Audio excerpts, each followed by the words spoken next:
Shalom, Bapak Ibu Saudara.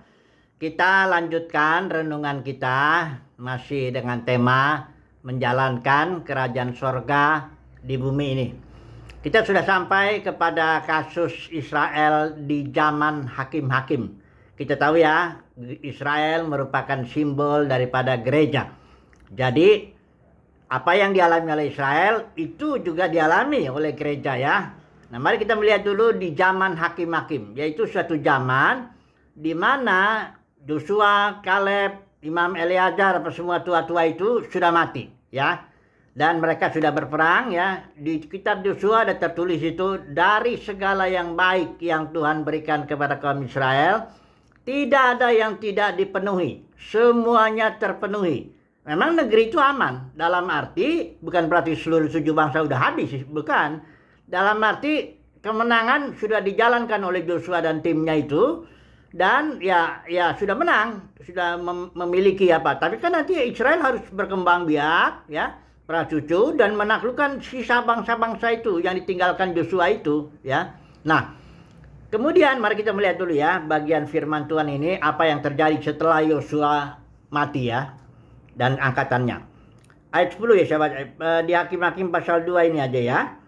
Setelah seluruh angkatan itu dikumpulkan kepada nenek moyangnya, maksudnya angkatan Joshua itu, bangkitlah sesudah mereka itu angkatan yang lain yang tidak mengenal Tuhan ataupun perbuatan yang dilakukannya bagi orang Israel. Jadi setelah angkatan Joshua, Kaleb, Imam Eleazar meninggal, bangkit angkatan yang lain. Nah, ini angkatan tidak mengenal Tuhan, dikatakan di sini tidak mengenal Tuhan ataupun perbuatan yang dilakukannya. Beda dengan angkatan Joshua ya. Angkatan Joshua itu dengan ininya yang timnya itu semua kebanyakan yang lahir di padang gurun, karena yang akan generasi pertama Israel kan sudah mati tuh, yang 16.000 pasukan itu yang dihitung. Nah, yang masuk ke tanah Kanaan, tanah perjanjian itu, merebut tanah perjanjian, berperang itu generasi kedua. Suatu generasi yang dibentuk di padang gurun selama 40 tahun. Ya, mereka lahir rata di situ. Jadi mereka lahir sudah dibentuk, sudah diproses. Setelah itu mereka melihat perbuatan Tuhan yang luar biasa. Kemudian mereka masuk ke tanah perjanjian juga, mereka melihat juga perbuatan yang luar biasa. Jadi mereka ini suatu angkatan Joshua ini ya, suatu angkatan yang katakanlah puncak, barangkali puncak zaman keemasan Israel itu ya di zaman Joshua itu. Ketika dikatakan di sana semua yang dijanjikan Tuhan tidak ada yang tidak dipenuhi, semua terpenuhi ya. Nah, oke. Kemudian bangkit satu angkatan lain di zaman hakim-hakim ini udah nggak mengenal perbuatan Tuhan ya.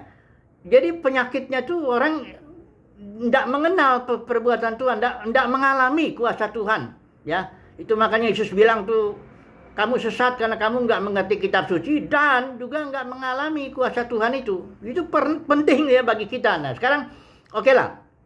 Kita lihat ya apa yang terjadi nih.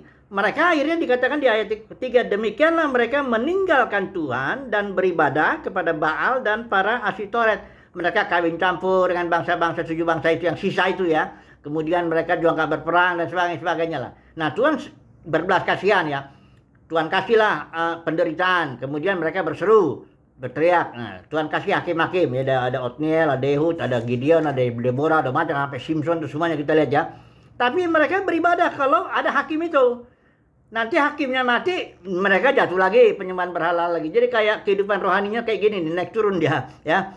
Naik turun itu kayak zaman hakim-hakim ini apa kayak yoyo. Kalau sudah tahu yoyo itu ya kan, naik turun. Begitulah dia kehidupan rohani bangsa Israel ini. Ini umat Tuhan ya di tanah perjanjian. Oke lah, kita nggak usah lama-lama di sini. Yang penting kita tahu bahwa ini adalah simbol apa katakan ya, simbol pengalaman Israel itu simbol daripada pengalaman gereja juga. Nah, mari kita melihat gereja di zaman hakim-hakim seperti begitu ya. Nah, mari kita lihat ya penyakitnya nih. Yang pertama kita melihat, ini angkatan ini nggak mengenal Tuhan, dalam arti nggak mengalami kuasa Elohim. Ya, mereka umat Tuhan. Zaman Israel, zaman laki itu umat Tuhan itu terikat perjanjian Musa itu. Ya, tapi mereka nggak mengalami kuasa Elohim. Barangkali mereka mengenal juga Taurat kan, karena ada Taurat, ada bait sucinya, ada di Silo itu waktu itu ditaruh di situ ya. Tapi mereka nggak mengalami kuasa Tuhan. Nah, ini makanya ya penyakitnya satu, tidak dibentuk juga, tidak didisiplin. Kalau generasi pertama, generasi kedua yang dengan Yosua itu kan di padang gurun dibentuk. Ini enggak, ya udah nggak mengalami kuasa Tuhan, nggak didisiplin Tuhan. Pokoknya barangkali hanya tahu-tahu sedikit aja tentang Taurat begitu ya. Yang kedua, mereka itu ya cenderungnya begini, kalau ada pemimpinnya, ada hakim ya, misalnya ada hakimnya dibangkitkan Tuhan, atau Gideon atau siapapun, mereka bangkit. Berperang dia, semangat gitu ya. Udah gitu nanti kalau hakimnya mati, ya udah balik lagi. Jadi kayak kehidupan itu dia bergantung kepada pemimpin. Nah ini saya bilang begitu ya. Bergantung kepada siapa yang mimpin saya. Kalau yang mimpinnya hebat ya dia ikut gitu. Kalau enggak ya udah jatuh lagi. Enggak ada sesuatu yang di dalam motivasi yang dalam batinnya untuk mengikut Tuhan, untuk berperang demi nama Tuhan. Nah sekarang kita lihat dulu kondisi apa ya. Ini kan perjanjian lama ini Israel ini ya terikatnya ya. Memang perjanjian lama itu bersifat luaran. Hukum Tauratnya juga di luar. Kalau saudara lihat Yeremia 31 maupun Ibrani pasal 8 itu jelas. Bedanya perjanjian lama perjanjian baru itu kalau perjanjian lama hukumnya di luar. Kalau perjanjian baru itu hukum Tauratnya ditulis dalam batin. Nah Yesus juga bilang barang siapa yang percaya kepadaku di dalam hatinya mengalir aliran-aliran air hidup ya. Yohanes juga bilang ya bahwa kamu tidak perlu diajarin oleh orang lain karena di dalam dirimu ada pengurapan. Pengurapan itulah yang mengajari kamu segala sesuatu. Kamu tidak perlu bersandar kepada orang lain, maksudnya kepada pemimpin A, pemimpin B, menjadi pengikut aliran A, aliran B, mengikuti gembala sidang A, gembala sidang B, nggak perlu begitu. Karena di dalam diri kamu tuh ada pengurapan, mengajari kamu segala sesuatu. Ini maksud Rasul Yohanes bukan berarti kita nggak belajar dari orang lain. Kita perlu belajar dari semua orang lain. Ya, kalau perlu dari semut pun kita belajar bagaimana dia rajin, dia kalau ketemu tuh selalu gak tahu salaman atau apa dah, ya. Kita harus belajar dari segala sesuatu, tapi kita tidak boleh bersandar kepada sesuatu yang di luar. Kita mengikut Tuhan, kekuatan kita, energi kita dalam batin, energi Kristus dalam batin. Itu yang memimpin kita hari lepas hari.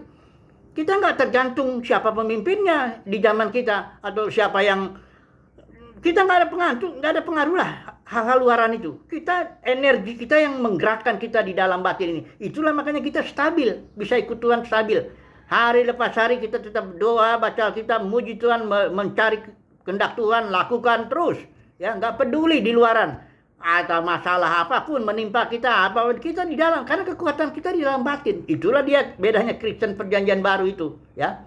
Nah, kita lihat dalam dunia kekristenan. Di dunia kekristenan ini kan udah jatuh. Sehingga terjadilah perpecahan itu kan. Sebenarnya dunia Kristen itu apa? Dunia Kristen itu adalah para pemimpin agama Kristen plus pengikut-pengikutnya ini. Jadi para pengikutnya ini bersandar kepada pemimpinnya itu, ya. Oh dia semangat kalau ada pemimpinnya itu, ya. Mau ngikut Tuhan rame-rame begini. Tapi kalau nanti dia di kamar belum tentu. Atau misalnya dia di luar dalam kehidupan sehari-hari ya hari Minggu ya oke lah, boleh lah semangat ya apa. Tapi kita lihat hari Senin, Selasa, Rabu, Kamis dan sebagainya bagaimana? Kehidupan di rumah gimana? Kehidupan di kamarnya gimana? Masalahnya kalau enggak motivasi kita, energi kita enggak di dalam batin, itulah kayak seperti Israel. Ya, mereka tergantung pada pemimpin, tergantung hakimnya. Kalau hakimnya bagus, ya memimpin mereka berperang ya mereka berperang. Kalau enggak ya sudah. Oke lah, kita ambil kesimpulan dulu begini jadinya. Jadi bagaimana? Ya kita harus mengenal perbuatan Tuhan lah ya. Oleh kasih karunia Tuhan ya kita mengenal perbuatan Tuhan dengan mengalami kuasa Tuhan hari lepas hari. Kita didisiplin, dibentuk kayak generasi kedua Israel itu. Zaman Yosua kita dibentuk, didisiplin di padang gurun, diremukkan ya. Kita mengalami kuasa Tuhan ya. Udah gitu akibatnya energi kita dalam batin. Kita nggak bersandar kepada orang luar ya. Nggak bersandar kepada pemimpin, nggak bersandar pada aliran tertentu. Kalau ada masalah nanti kita jadi lemas, nggak begitu. Kita di dalam batin, sukacita kita di sini, kekuatan kita di sini, ya. Kerajaan sorga itu di sini, ya. The kingdom of God is within you, di dalam, ya. Kristus juga dalam batin, hayat joy itu dalam batin. Jadi kita betul-betul batiniah, ya. Nah, barulah kita di situ bisa menjalankan kerajaan sorga di bumi. Apapun kondisi luar kita. Mau ada masalah kek, mau ada uang atau sedikit uang, mau ada pemimpin atau memimpin kita atau tidak, nggak peduli. Di sini, ya, kekuatan kita dalam batin kita. Kita berjalan ya. Kalau Paulus bilang ini kami punya harta dalam bejana tanah liat ya. Di sini hartanya ini. Harta kita di sini nih ya. Jadi kita bisa mengikuti Tuhan stabil ya, menjalankan kerajaan sorga di bumi dengan stabil, memiliki kekuatan yang stabil ya. Tidak bisa dipengaruhi, nggak kayak orang Israel tuh kayak yoyo naik turun ya. Kalau pemimpinnya bagus ya, kalau lagi rame-rame ikut Tuhan, oh teriak-teriak haleluya. Saya penutup nih ya. Saya bilang nih, kalau yang kayak gini-gini nih, ini kayak Kristen anak ayam nih ya. Kalau lagi rame-rame ya, kalau tahu kan kalau anak ayam tuh kumpul lagi rame-rame, cuap tuh, rame tuh. Tapi kalau dia dipisahin anak ayam sendiri, dia kelihatan cut kayak ketakutan begitu. Kayak gitulah ya. Orang Israel yang yoyo begini ya, naik turunnya. Tapi kalau Kristen Raja Wali, dia sendiri-sendiri. Raja Wali itu enggak suka itu kumpul-kumpul rame-rame itu.